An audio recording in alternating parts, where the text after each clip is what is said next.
Olá,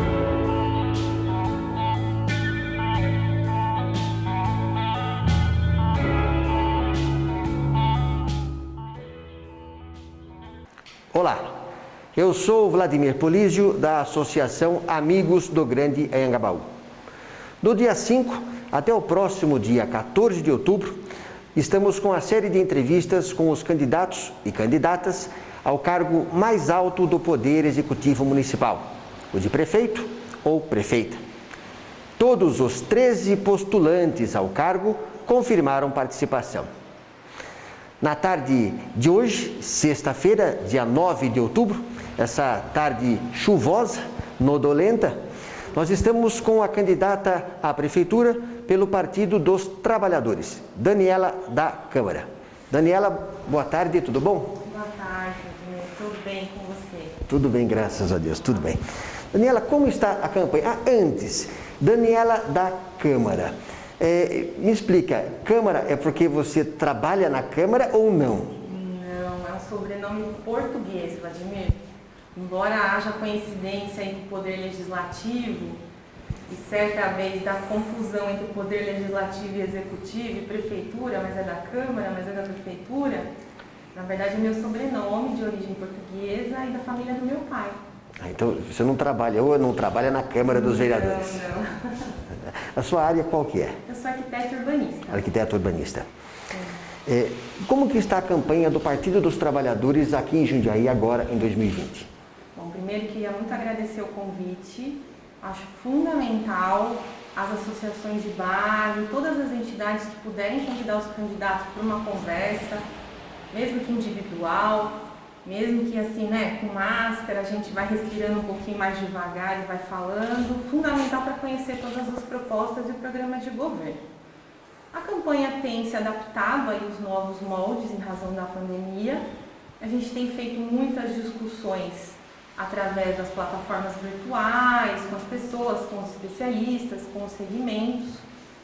A questão de estar na rua, a gente tem trabalhado com muita cautela, não só pelo momento ainda de pandemia que nós vivemos, mas também para não expor outras pessoas, né, a situações pouco recomendadas, saudáveis e recomendáveis, né?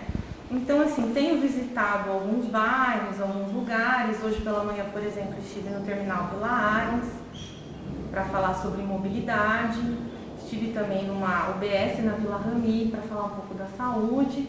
Mas nós vamos sempre em poucos, né, sem aglomeração e em horários assim que também não tenha muita gente, para evitar realmente fazer como comumente era feito, né, nos horários de maior movimento, de mais gente na rua. Infelizmente a gente nesse momento está vivendo um momento excepcional. Né? Fica uma forma diferente de fazer política, então, necessária por conta da pandemia, para todo mundo, né?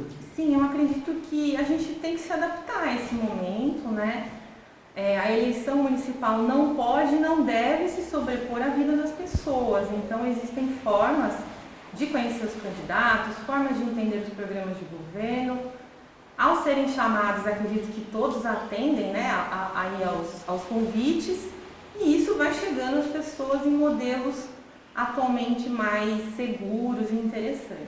O PT fez alguma coligação este ano aqui na chapa proporcional, majoritária? Não, o PT está com coligação, na verdade, pura. A chapa pura, né, eu e o meu vice Arthur Augusto, ambos representando o Partido dos Trabalhadores. E os vereadores, quantos candidatos estão na chapa? Nós temos 13 nomes, uma coincidência com o número do partido.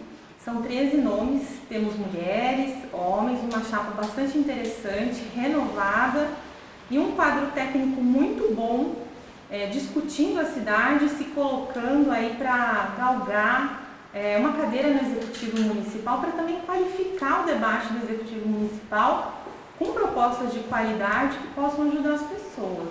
Daniela, é a sua primeira eleição, essa para prefeito. Já vimos outros bons administradores de primeiro mandato, de primeira experiência, fazendo excelentes gestões. Você está preparada para ser prefeita de Jundiaí? Estou preparada, Vladimir. Fui secretária municipal durante 4 anos, né? Coordenei a Secretaria de Planejamento Urbano e Meio Ambiente. Na tua gestão? Na gestão passada. Fizemos um bom trabalho relacionado ao desenvolvimento urbano na cidade, a questão de meio ambiente.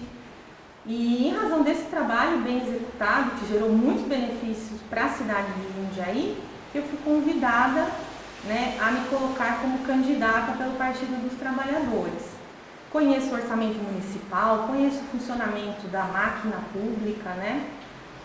Gostei muito do trabalho desenvolvido na prefeitura, descobri, na verdade, um grande amor pela gestão pública e por isso tenho muita tranquilidade que é possível fazer uma gestão altamente qualificada. Daniela, nas eleições para prefeito em 2012, o PT, Partido dos Trabalhadores, fez uma coligação com o Partido Comunista do Brasil, com o PCdoB. E foi eleito Pedro Bigardi, o vice, Durval Orlato, era do PT. O PT, a chapa foi vencedora e o Partido dos Trabalhadores fez 3 vereadores em 2012. Em 2016, sem coligação, o PT conseguiu na eleição majoritária 3.800 votos. E isso significou menos de 2% do eleitorado para prefeito. Teve o vereador mais votado, teve o 7º mais votado, o Pedro Malerba, teve 3.200 votos, mas ele não teve coeficiente eleitoral para que pudesse assumir a cadeira na Câmara. Em 2012, no Brasil todo, o PT fez 632 prefeituras e ficou em 3º lugar. Em 2016, 4 anos depois, caiu para 254, ele ficou em 10º.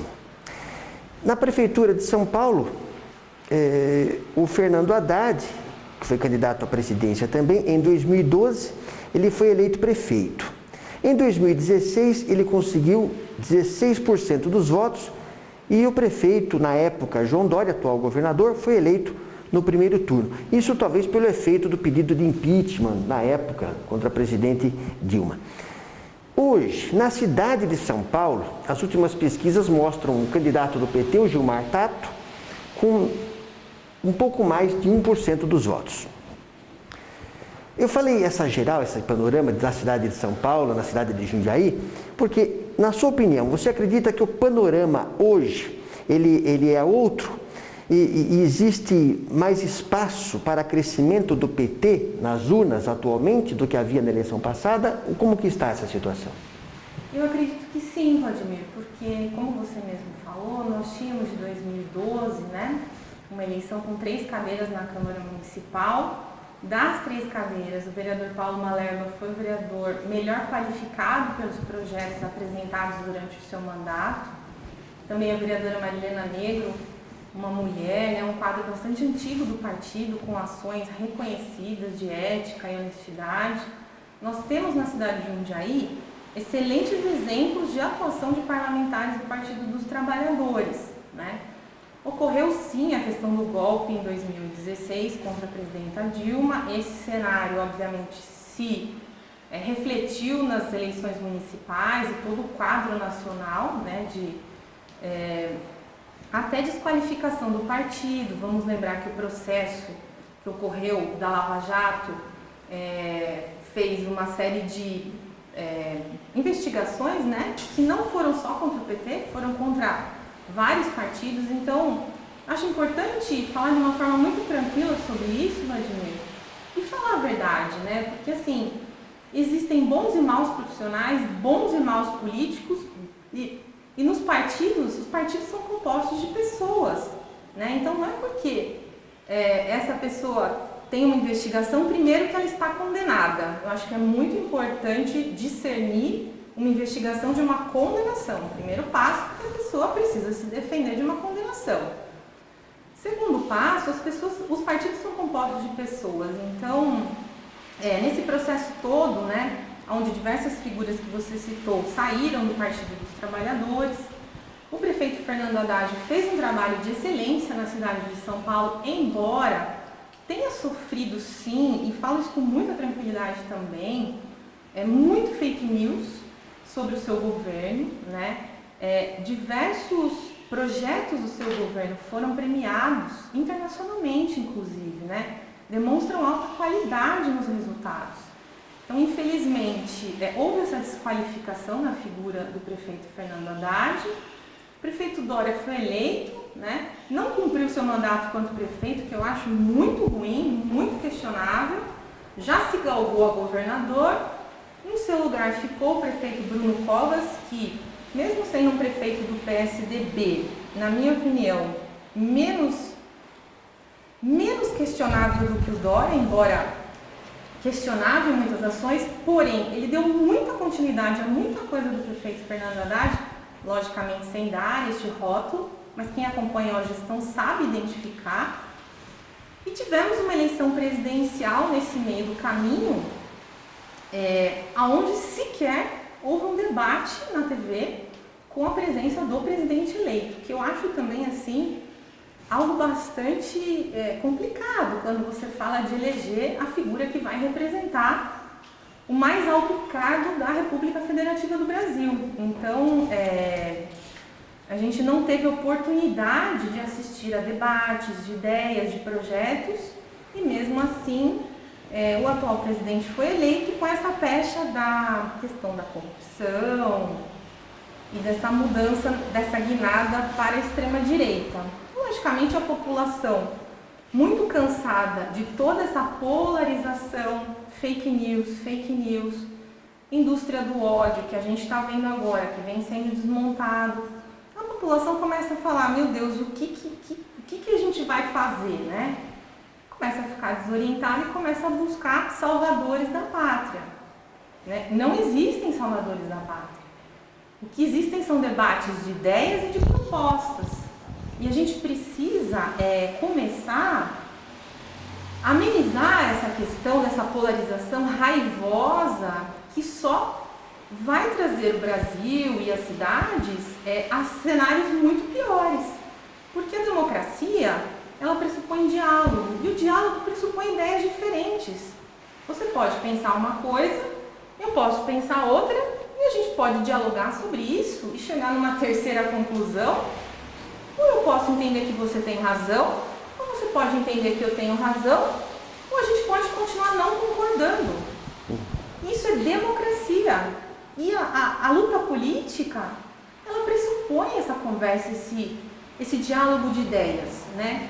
E eu trago muito isso na questão da eleição municipal, assim, porque o que acontece muito também, Vladimir, é que às vezes as pessoas, né, os candidatos, se escondem em ataques, né, em fake news, em produção de material de qualidade que só prejudica o debate e não são capazes de apresentar propostas consistentes. Então, não sei se eu respondi muito bem a sua pergunta, sim. Mas eu imagino que, diante da eleição, só fechando, né, nacional, e depois de 2 meses e meio, quase 2 anos e meio, né, de governo federal, o Brasil se vê numa estrada sem rumo e sem luz. E isso é muito ruim, não é ruim para um partido ou para outro partido, isso é ruim para o povo brasileiro. Então, hoje o Brasil é pro PT.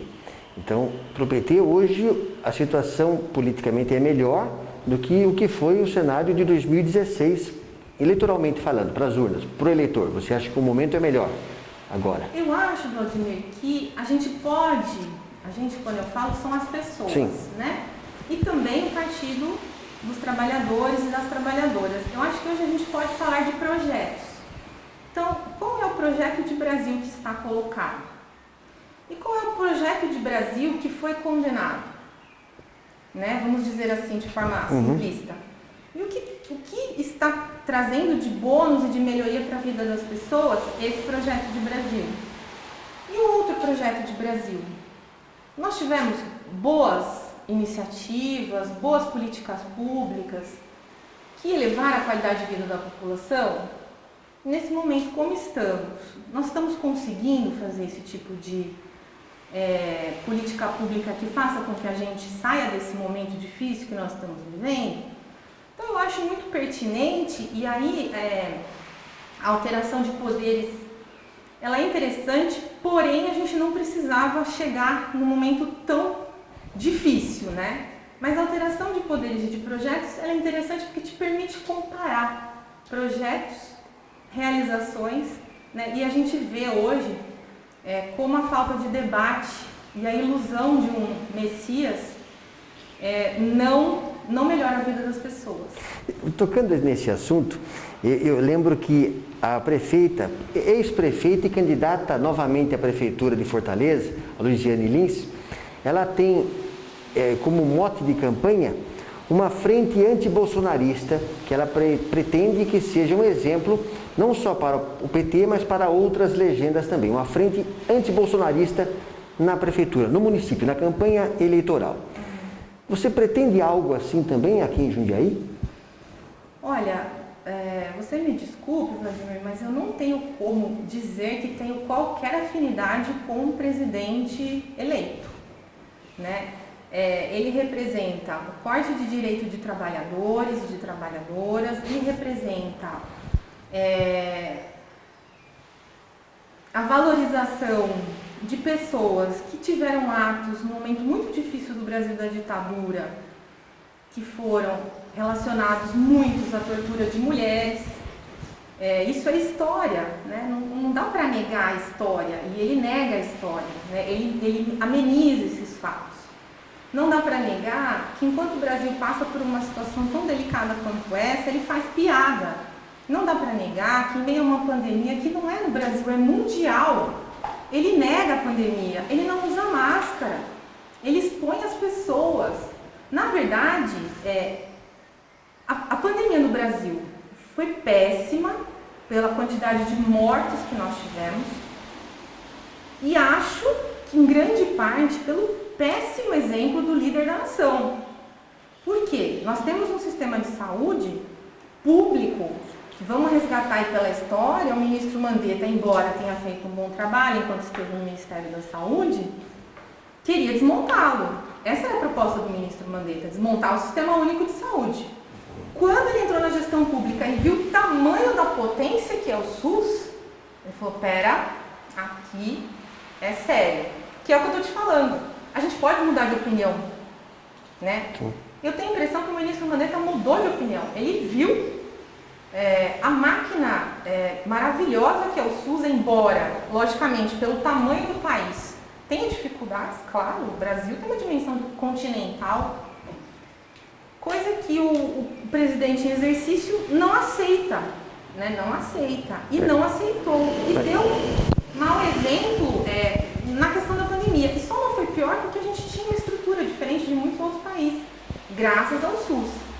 Então, não digo que eu vou liderar uma frente anti-Bolsonaro,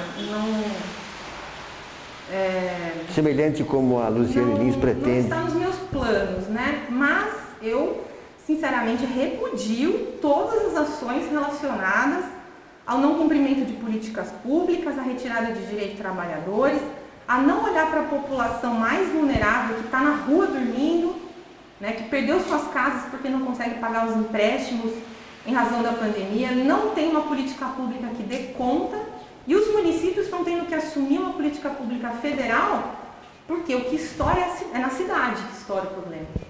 Então, os municípios estão tendo que assumir uma falta de responsabilidade do governo federal.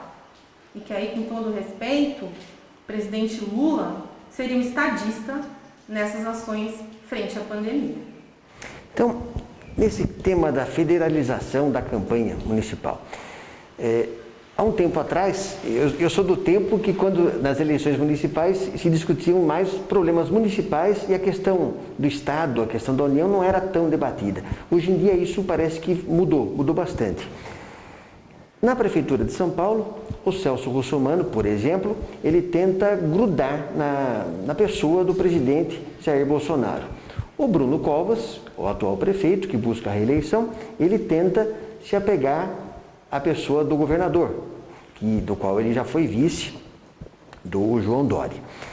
Em outros partidos isso também tem acontecido e está sendo pensado nessas eleições agora de 2020 com vistas a um palanque em 2022. No caso do PDT, por exemplo, com Ciro Gomes fazendo coligações estratégicas, pensando em palanque em 2022, que é justo. E participando das campanhas eleitorais também. O PT, alguma estrela do PT virá na campanha, participar da campanha eleitoral sua aqui, Daniela? Alguma estrela grande, um Lula, a ex-presidente a Dilma, alguém virá para cá? O que você pensa da federalização das discussões das campanhas municipais? Por favor. Eu acho muito difícil alguém vir para cá, até por conta da pandemia, né? Acho que isso não vai se consolidar. Mas eu tenho recebido espontaneamente, e aí eu acho muito bonito, sabe, Vladimir? Eu recebi um vídeo de apoio da ex-ministra Tereza Campelo, que foi uma ministra de combate à fome e à miséria no Brasil. Eu falei, meu Deus, eu recebi um vídeo da ministra que trabalhou projetos de combate à fome e à miséria no Brasil. Como é que eu não vou me sentir lisonjeada de receber esse vídeo de apoio? Então eu acho que os apoios que nós possamos receber, né, vamos dizer assim, como você falou, de grandes estrelas, eles nos deixam muito honradas, sabe? Mas nós temos foco no que é o objetivo do que nós estamos fazendo. Qual é o objetivo? É melhorar a cidade para as pessoas. Então a gente não pode desfocar desse objetivo. Entendi. Mais uma coisinha só, federal, antes da gente entrar nas questões municipais claras aqui. O presidente Jair Bolsonaro, desde que ele assumiu, ele tem desidratado a Lava Jato, as investigações sobre corrupção. E nos últimos dias ele anunciou o fim dessa operação. Seria esse um ponto de convergência entre o PT e talvez o Bolsonaro, no sentido de que, como você disse, ele teve várias irregularidades nesse incentivo a torturadores, nesse respeito ao trato com a vida, como você bem colocou.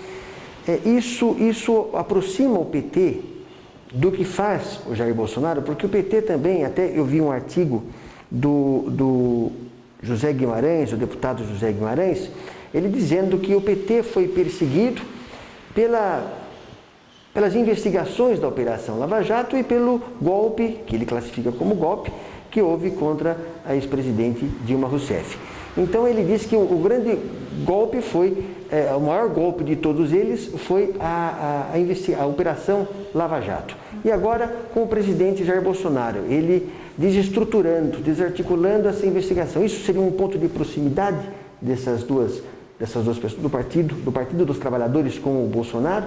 É isso? Eu acho muito difícil que o Partido dos Trabalhadores e das Trabalhadoras tenham qualquer ponto de proximidade com o presidente Jair Bolsonaro. Na minha humilde opinião, né, a Operação Lava Jato, quando foi conduzida nos moldes da lei, dos trâmites legais impostos por um sistema de democracia, e que realmente verificou situações irregulares que foram investigadas e depois tiveram a sua sentença, dentro dos moldes legais, de tramitação legal, de cumprimento da lei, eu acredito que ela tenha, sim, pego muitas situações de irregularidades, né? De desvio de verbas públicas. Eu não acho, na verdade, por completo, que a Operação Lava Jato tenha sido em sua totalidade contaminada. Mas eu acho sim que a Operação Lava Jato tinha um cunho político, né, que era, na verdade, criminalizar muitos das estrelas, vamos colocar aqui igual você falou, né, que estavam no governo federal. Mas o principal alvo era a retirada da presidenta Dilma. E reforço aqui, também com muita tranquilidade, Vladimir, qual foi o crime de responsabilidade que a presidenta Dilma cometeu, que até hoje não foi explicitado, né? Enfim, ela foi retirada do governo. Vamos lembrar que parlamentares do Centrão, que votaram lá pela família, continuam no governo e pulam de governo em governo, formando base de apoio na Câmara e no Senado. Esse meinho aí dos parlamentares precisam ser olhados com bastante lupa, sabe? E aí, houve a prisão, né, e diversos processos que ele está respondendo. O que quando você colocou, Daniela, desculpa só interromper, é que você tinha colocado antes, esses partidos, não foi só contra o PT, e realmente os partidos que deram apoio aos governos petistas, as gestões de Lula e as gestões de Dilma, são os mesmos partidos que dão apoio, que deram apoio a Sarney e dão apoio agora ao presidente Jair Bolsonaro. A Fernanda Henrique Cardoso, ao PSDB. Jair sim, Bolsonaro. Sim. Mas a mira de tiro é o Partido dos Trabalhadores, porque assim, é preciso dizer, e nesse momento a gente, como eu disse, pode comparar projetos, a presidenta Dilma não dialogava com os Estados Unidos no sentido de vender as nossas reservas, ou no sentido de vender a Amazônia, por exemplo. Quer dizer, deve ter sido, imagino, né, com a experiência que eu tenho na gestão pública, um grande enfrentamento a ser feito de forças muito poderosas. Mas acredito que a Lava Jato tinha um cunho político, que era prender o presidente Lula e tirar a presidenta Dilma, como a gente viu isso claramente, o apoio do Centrão com o STF, com tudo. E assume, então, o Temer, né? Que acho que não dá nem para classificar de presidente, né? E prende-se o presidente Lula, que fica preso, e aí fica claro, quando o ministro Moro vai para o governo federal, né? E depois começam a se desmontar uma série de processos de condenação que são revertidos pela justiça, né? Vamos lembrar que, assim, deixar muito claro que quem errou precisa ser investigado e punido, ok? Qualquer que seja a pessoa, cidadão comum ou uma pessoa da gestão pública do alto escalão, errou, precisa ser investigado e ser punido. O que não pode é, por uma investigação política, a pessoa ser investigada já ser condenada antes de ser caracterizada culpada. E aí, não vou entrar nesse mérito, até porque sou arquiteto urbanista, não é a minha área. Deixando um pouco a política federal de lado. Na atual gestão do atual prefeito de Jundiaí, me diga algo que o atual prefeito faz, que você vai manter na sua gestão, e algo que ele aplica aqui na cidade, que ele faz, que é feito, e que você vai suspender na sua gestão assim que você assumir a prefeitura ano que vem. Bom, primeiro, Vladimir, que a gente precisa entender a gestão pública como um processo de Estado, de continuidade de muitas políticas. Por quê? Se a cada 4 anos muda-se o prefeito, mudam-se todas as políticas, a gente não consegue avançar num objetivo claro de desenvolvimento da cidade. O planejamento da cidade pressupõe tempo, né? Transformar realidades pressupõe tempo. Então, eu avalio que as políticas públicas que tenham qualidade não tem problema nenhum de dizer que podem ter continuidade. Não há esse ranço da minha parte. Por exemplo, né? O que pode ser mantido então? Tem um programa que eu acho bastante interessante, que na verdade vem de gestões passadas, que é o Anjos da Guarda, que são as viaturas que acompanham os alunos saindo da escola. Elas estão mantidas e a nossa ideia no nosso plano de segurança é reforçar esse efetivo. Então assim, não precisa mudar o nome de projeto, não precisa... Quem precisa ganhar com essa evolução é o cidadão. E um projeto que vai ser excluído daqui? O que está sendo feito que você vai modificar na sua gestão? Olha, eu vou dizer algo que foi feito que absolutamente é imperdoável, que é asfaltar a Serra do Japi.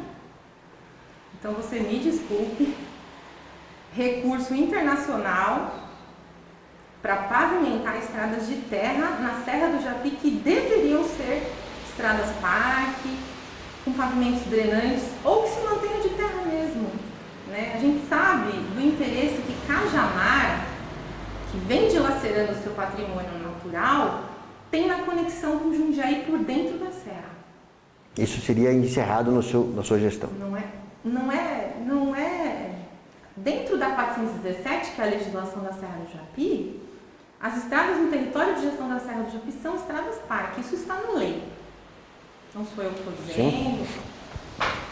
E a gestão atual pavimentou estradas no território de gestão da Serra do Japi, que é tido ambientalmente, não só como um patrimônio da Unesco, últimos remanescentes de Mata Atlântica do estado, está na nossa cidade, mas também uma área importantíssima de reserva hídrica, até chamada de Castelo de Águas. Sim. Como é que a gente impermeabiliza esse solo, Vladimir? Daniela, como que você viu o enfrentamento à pandemia da Covid-19 aqui na cidade? E na sua gestão, o que você faria de forma diferente? Eu vejo que o enfrentamento da pandemia, como eu já falei, teve um péssimo exemplo federal que desmontou uma lógica estadual e municipal. O município, as ações foram de certa forma bem coordenadas, embora, se a gente está falando de ir para uma fase verde com um número de mortos alto, eu acho que isso talvez seja um pouco precipitado, Então, logicamente, a gente vê aí essa questão do retorno às aulas, da exposição dos professores, dos alunos. Muitos alunos convivem com avós, Eu acho bastante temeroso. A gente está entrando no mês de outubro, não vejo sentido em retornar às aulas nesse momento, Eu vejo sentido em preparar as escolas para o ano que vem numa outra linguagem. Daniela, qual a nota que você dá ao atual prefeito? Não só pela pandemia, pelo conjunto da obra. E por quê? Eu vou talvez fazer uma média que seja 0 para meio ambiente. E quando eu estou falando em meio ambiente, eu estou falando de reserva hídrica. Eu estou falando das ações que não são só na Serra do Japi, mas em cada bairro da cidade, que tem relação direta com as pessoas.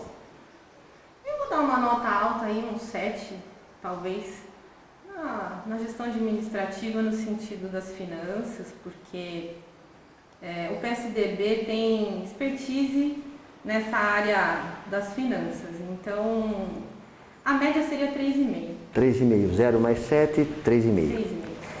Daniela, para a gente não fugir muito do nosso tempo aqui, eu queria que você falasse, por favor, dos principais programas que você tem para a sua gestão agora, ano que vem. Quais são os principais pontos de programa que você tem? Essa é a parte boa, Vladimir? A gente pretende estamos trabalhando com 5 pontos fundamentais, Logicamente, o plano de governo ele é bastante longo, mas a gente está trabalhando num primeiro momento emergencial com a situação da pandemia. Então, um plano de desenvolvimento econômico e suporte, principalmente aos autônomos e pequenos, financeiro e de microcrédito municipal e de implantar um app municipal para conectar as redes e serviços. Também, olhando para os mais vulneráveis, a implantação da renda mínima. Porque, Vladimir, muito se fala da segurança, na cidade, na questão do armamento, das polícias, e lógico, existe essa integração total, mas se a gente for na raiz do problema da segurança, qual é? A desigualdade social. Muitos têm muito, outros não têm nada, e isso gera, em muitas situações, a violência, assaltos, o tráfico, enfim, várias questões. Então, essa questão dos mais vulneráveis, dos autônomos e dos pequenos, e um plano de desenvolvimento econômico bastante forte na cidade. Existe também um plano bastante interessante que a gente chama Educação Sem Fronteiras, que é trabalhar a questão da educação num olhar não só do ensino fundamental, mas também dando um suporte para as crianças quando passam para o Estado. Sabemos que a partir da 6ª série, as crianças saem do município e aí conectam com o Estado. Uhum. E o ensino estadual é bem diferente, bem aquém do que de fato é o ensino municipal hoje. Então, não só tratar essa criança no ensino fundamental desde a base, no ensino do inglês, no ensino do espanhol. Por quê? Porque as crianças fazem 9 anos de inglês e não saem da escola falando inglês. Então, é trabalhar essa questão da língua, poder propiciar que essa criança se abra para o mundo, conecte com escolas em outros países, e possa se abrir essas fronteiras, e não só isso, dar um acompanhamento para esses estudantes do Estado, para que o município não fale, como eu vejo comumente, isso é problema do Estado.